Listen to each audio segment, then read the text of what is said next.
सियावर रामचंद्र की जय, पवन सुत हनुमान की जय, उमापति महादेव की जय। एकोनाशीतितमः सर्गः। 79वें सर्ग में मंत्री आदि का भरत से राज्य ग्रहण करने के लिए प्रस्ताव तथा भरत का अभिषेक सामग्री की परिक्रमा करके श्री राम को ही राज्य का अधिकारी बताकर उन्हें लौटा लाने के लिए चलने के निमित्त व्यवस्था करने की सबको आज्ञा देने का वर्णन किया गया है। कि तथा प्रभात समय दिवसेत चतुर्दशे समेत राजकर्तारो भरतं वाक्यमब्रुवन् गतो दशरथा स्वर्गं यो नो गुरुतरो गुरुः रामं प्रवाजि वै ज्येष्ठं लक्ष्मणं च महाबलं तुमद्य भवनो राजा राजपुत्र महायशः संगत्या नापराधनोति राज्य में तदनायकम। इसके बाद 14वें दिन प्रातःकाल समस्त राज कर्मचारी मिलकर भरत से स्वीकार बोले कि महायशस्वी राजकुमार जो हमारे सर्वश्रेष्ठ गुरु थे वे महाराज दशरथ तो अपने ज्येष्ठ पुत्र श्री राम तथा महाबली लक्ष्मण को वन में भेजकर स्वयं स्वर्गलोक को चले गए। अब इस राज्य का कोई स्वामी नहीं है, इसलिए अब आप ही हमारे राजा हों। आपके बड़े भाई को स्वयं महाराज ने वनवास की आज्ञा दी और आपको यह राज्य प्रदान किया है।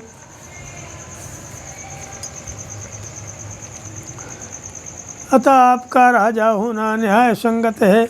इसे संगति के कारण ही आप राज्य को अपने अधिकार में लेकर किसी के प्रति कोई अपराध नहीं कर रहे हैं। अब इसे चनिकम सर्वमिदमादाय राघवो प्रतीक्षते त्वां स्वजनः श्रेणीयश्चिन पात्मजो। राजकुमार रघुनंदन, ये मंत्री आदि स्वजन पूर्वासी तथा सेठ लोग अभिषेक की सब सामग्री लेकर आपकी राय देखते हैं। राज्यम गृहाण भरत पितृपैतामहं ध्रुवम् अभिषेचय चात्मानं पाहि चास्मान् नरसभो।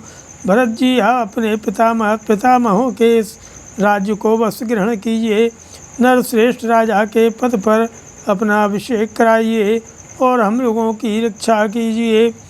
अभिषेचनिकं भाण्डं कृत्वा सर्वं प्रदक्षिणं भरतस्तं जनम सर्वं प्रत्युवाच धृतव्रतः। ये सुनकर के उत्तम व्रत को धारण करने वाले भरत ने अभिषेक के लिए रखी हुई कलश आदि सब सामग्री की प्रदक्षिणा की और वहाँ उपस्थित हुए सब लोगों को इस प्रकार उत्तर दिया कि ज्येष्ठस्य राजिता नित्यमुचिता ही कुलस्य नः नैवं भवन्तो मां वक्तुमर्हन्ति कुशला जनाः। हे सज्जनों, आप लोग बुद्धिमान हैं, आपको मुझसे ऐसी बात नहीं कहनी चाहिए। हमारे कुल में सदा ज्येष्ठ पुत्र ही राज्य का अधिकारी होता आया है और यही उचित भी है। रामः पूर्वो हीनो भ्राता भविष्यति महीपति अहं त्वरण्ये वत्स्यामि वर्षाणि न पंचचा। श्री रामचंद्र जी हम लोगों के बड़े भाई हैं, अतः वे ही राजा होंगे। उनके बदले में ही 14 वर्षों तक वन में निवास करूँगा। योजितां महती सेना चतुरंग महाबला आनेष्यामि हम ज्येष्ठं भ्रातरं राघवं वनात्। अभिषेचनिकं चैव सर्वमेतदुपस्कृतं पुरस्कृत गमिष्यामि रामहेतोर्वनं प्रति। तत्ते उत्तरं नरव्याघ्रमभिषिक्तस्य पुरस्कृतं आनेष्यामि वै रामम् अव्यवाहेमिवाध्वरात्। आप लोग विशाल चतुरंगणी सेना जो सब प्रकार से सबल हो तैयार कीजिए। मैं अपने ज्येष्ठ भ्राता श्री रामचंद्र जी को वन से लौटा लाऊंगा। अभिषेक के लिए संचित हुई इस सारी सामग्री को आगे करके मैं श्री राम से मिलने के लिए वन में चलूँगा और उन नर से श्री रामचंद्र जी का वहीं अभिषेक करके यज्ञ से लाई जाने वाली अग्नि के समान उन्हें आगे करके अयोध्या में ले आऊँगा। न शकामां करिष्यामि स्वामी महं मातृगंधिनीं वने वस्यामि हम दुर्गे रामो राजा भविष्यति।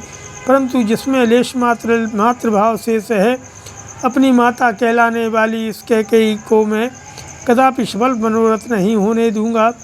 श्री राम वहाँ के राजा होंगे और मैं दुर्गम वन में निवास करूँगा। क्रियतां शिल्पी पंथा समानि विस्मानि च रक्षणश्चानुसंयान्तु पथि दुर्ग विचार का। कारीगर आगे जाकर के रास्ता बनाएं, ऊंची नीची भूमि को बराबर करें तथा मार्ग में दुर्गम स्थानों की जानकारी रखने वाले रक्षक भी साथ साथ चलें। एवं संभाषमाणं तं राम हेतुर्नृपात्मजं प्रतिवाजना सर्वा श्रीमद्वाक्यमनुत्तमम्। श्री रामचंद्र जी के लिए ऐसी बातें कहते हुए राजकुमार भरत से वहाँ आए हुए सब लोगों ने इस प्रकार सुंदर एवं परम उत्तम बात कही कि एवं ते भाषमाणस्य पद्मा श्रीरूपतिष्ठितां यस्त्वं ज्येष्ठे नृपसुते पृथ्वीं दातुमिच्छसि।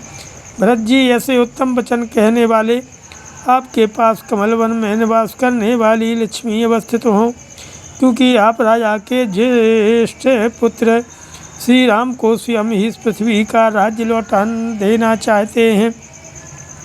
अनुत्तमं तद्वचनं नृपात्मजः प्रभाषितं संश्रवणेन सम्यचा प्रहर्षजास्तं प्रतिभास्वबिन्दवो निवेतुरार्याननेत्र संभवा ऊचुस्ते वचनमिदं सम्मिष्टा क्षामात्या सपरिषदो वियात शोकाः पंथानां नरवरभक्तये मानजनश्च व्यादिष्टस्तो वचनाच्च शिल्पीवर्गः। उन लोगों का कहा हुआ वह परम उत्तम आशीर्वचन जब कान में पड़ा तो उसे सुनकर राजकुमार भरत को बड़ी प्रसन्नता हुई। उन सबकी ओर देखकर भरत के मुख मंडल में सुशोभित होने वाले नेत्रों से हर्षजनित आंसुओं की बूंदें बहने लगीं। भरत के मुख से श्री राम को ले आने की बात सुनकर के उस सभा के सभी सदस्यों और मंत्रियों सहित समस्त राज कर्मचारी हर्ष से खिल उठे। उनका सारा शोक दूर हो गया और वे भरत से बोले कि हे नरश्रेष्ठ, आपकी आज्ञा के अनुसार राज परिवार के प्रति भक्तिभाव रखने वाले कारीगरों और रक्षकों को मार्ग ठीक करने के लिए भेज दिया गया है। श्रीमद् रामायणे वाल्मीकि आदि काव्ये युद्धकांडे एकोनशीतितमः सर्गः अथ 80तमः सर्गः। अयोध्या कांड के 80 सर्ग में अयोध्या से गंगा तट तक सुरम्य शिविर और कूप आदि से युक्त सुखद राजमार्ग के निर्माण का वर्णन किया गया है। अत भूमि प्रदेशाज्ञ सूत्रकर्म विशारदा स्वकर्माभिरता सूरा खनका यंत्र का तथा कर्मांतिका स्थपतयः पुरुषा यंत्र कोविदा तथा वर्धकयश्चैव मार्गिणो वृक्षतक्षकाः शूपकाराः सुधाकाराः वंशचर्मकृतस्तथा समर्थाये च दृष्टारः पुरतश्च पृतस्थिरे। इसके बाद ऊंची नीची एवं सजल निर्जल भूमि का ज्ञान रखने वाले, सूत्र कर्म में कुशल, मार्ग की रक्षा आदि अपने कर्म में सदा सावधान रहने वाले सूरवीर, भूमि खोदने या सुरंग आदि बनवाने वाले, नदी आदि पार करने के लिए तुरंत साधन उपस्थित करने वाले अथवा जल के प्रवाह को रोकने वाले, वेतन भोगी कारीगर, थवई, रथ और यंत्र आदि बनाने वाले पुरुष, बढ़ई, मार्ग रक्षक, पेड़ काटने वाले, रसोइये, चूने से पोतने आदि का काम करने वाले, बांस की चटाई और सूप आदि बनाने वाले, चमड़े का चार जामा आदि बनाने वाले तथा रास्ते की विशेष जानकारी रखने वाले सामर्थशाली पुरुषों ने पहले प्रस्थान किया। सतुहर्षा तमोद्देशम जनौघो विपुला प्रियान अशोभत महावेगा सागरस्य उपरमणि। उष्मा मार्ग ठीक करने के लिए एक विशाल जन समुदाय बड़े हर्ष के साथ वन प्रदेश की ओर अग्रसर हुआ, जो पूर्णिमा के दिन उमड़े हुए समुद्र के महान वेग की भांति शोभा पा रहा था। ते स्ववारं समास्थाय कर्मणि कोविदः कर्णैः विविधोपेतैः पुरस्तात् सम्प्रतस्थिरे लतावल्ली चुगुलमांसो स्थाणून् स्मन्नेव च जनास्ते चक्रिरे मार्गम छिन्दन्तो विविधान् द्रुमान्। वे मार्ग निर्माण में निपुण कारीगर अपना अपना दल साथ लेकर के अनेक प्रकार के औजारों के साथ आगे चल दिए।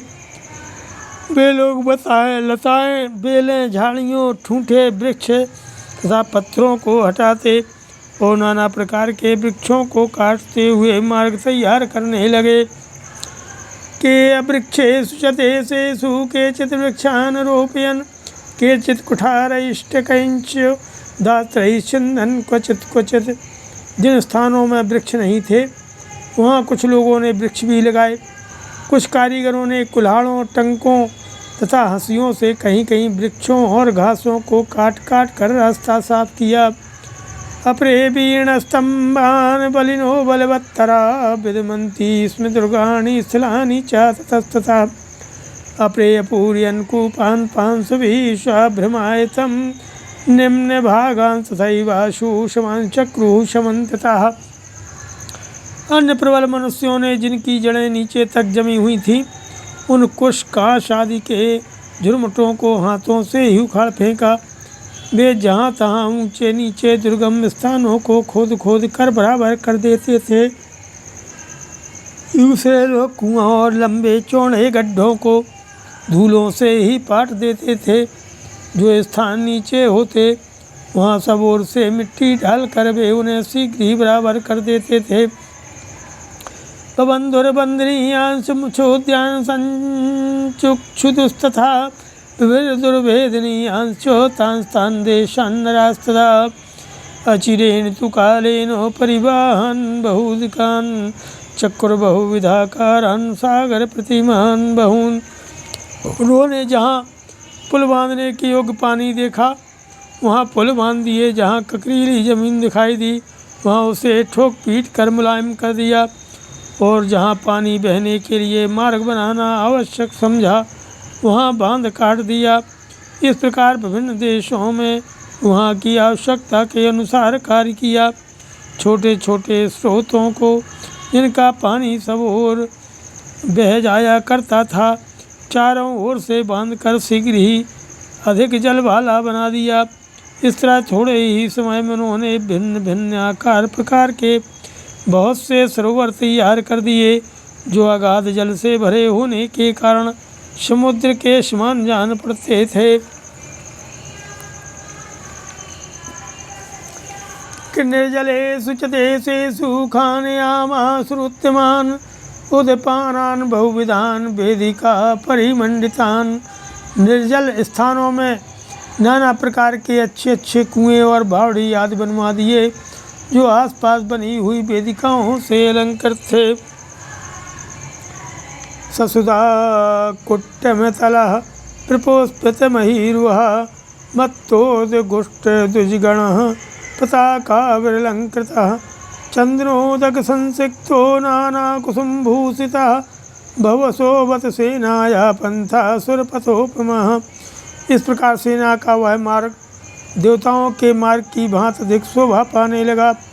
उसकी भूमि पर चूना, सुर्खी और कंक्रीट बिछा करके उसे कूट पीट करके पक्का कर दिया गया था। उसके किनारे किनारे फूलों से शोभित वृक्ष लगाए गए थे।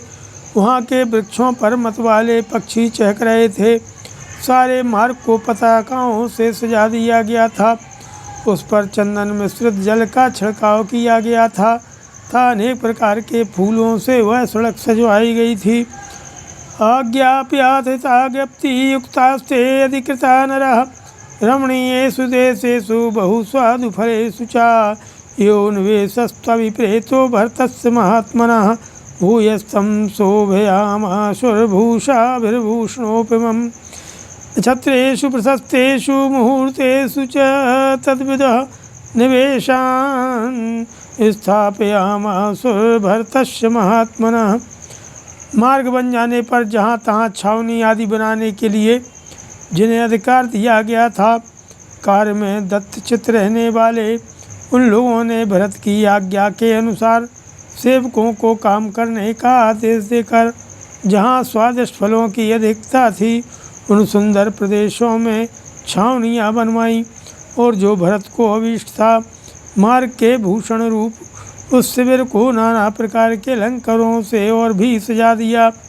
वास्तुकर्म के ज्ञाता विद्वानों ने उत्तम नक्षत्रों और मुहूर्तों में महात्मा भरत में के ठहरने के लिए जो जो स्थान बने थे उनकी प्रतिष्ठा करवाई।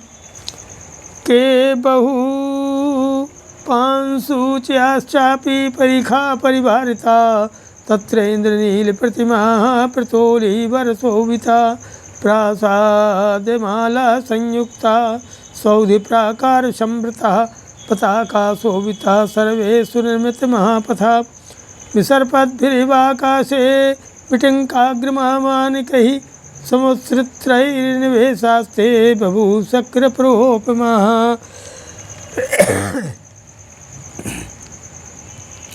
मार्ग में बने हुए ये निवेश विश्राम स्थान इंद्रपुरी के समान शोभा पाते थे। उनके चारों ओर खानियाँ खोदी गई थीं, धूल मिट्टी के ऊंचे ढेर लगाए गए थे। खेमों के भीतर इंद्रनील मणि की बनी हुई प्रतिमाएं सजाई गई थीं। गलियों और सड़कों से उनकी विशेष शोभा होती थी। राजकीय गृहों और देवस्थानों से युक्त बेसवेर चूने पुते हुए 4 दीवारियों से घिरे थे। सभी विश्राम स्थान पताकाओं से शोभित थे। सर्वत्र बड़ी बड़ी सड़कों का सुंदर ढंग से निर्माण किया गया था। बिटंकों और ऊंचे नीचे श्रेष्ठ विमानों के कारण उन सभी शिविरों की बड़ी शोभा हो रही थी। जानवीं तुम समासाद्य विविध द्रमकाननां शीतलामल्पानीयां महामीनशमाकुलां सचंद्र तारागणमण्डितं यथा नभाछपायाममलं विराजिते नरेन्द्र मार्गः सतता विरजतो क्रमेण रम्या शुभशिल्पी निर्मिता। नाना प्रकार के वृक्षों और वनों से सुशोभित, शीतल निर्मल जल से भरी हुई और बड़े बड़े मत्स्यों से व्याप्त गंगा के किनारे तक बना हुआ वह रमणीय राजमार्ग उस समय बड़ी शोभा पा रहा था।